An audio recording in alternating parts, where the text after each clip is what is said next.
César André e Ana Paula, uma salva de palmas para eles, por favor.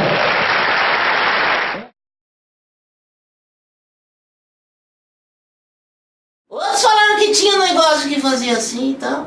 Aí o outro falava que tinha outro negócio. Eu não faço essas coisas, sou muito novinho para saber, né, doutor Dario? Quando eu fui criado em pouco tempo, aí o pessoal aqui do laboratório Fleury me criou, e aí eu sou muito pequenininha, eu não sei dessas coisas, eu sou virgem. Sabe não, sabe? Eu sou virgem. Você tinha que fazer a menininha para eu poder, você entendeu?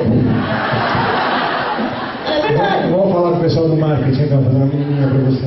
Quem vai ganhar o quê? Então vamos lá, pessoal, para o terceiro lugar, R$3.000, 3 cursos de ACLS, que eu não faço ideia do que seja.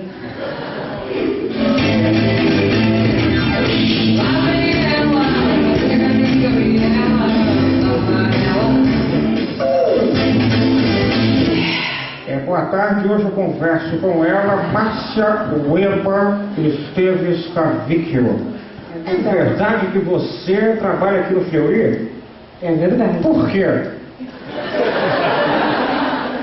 Obrigado. Muito legal. Uma salva de palmas para ela, Weber.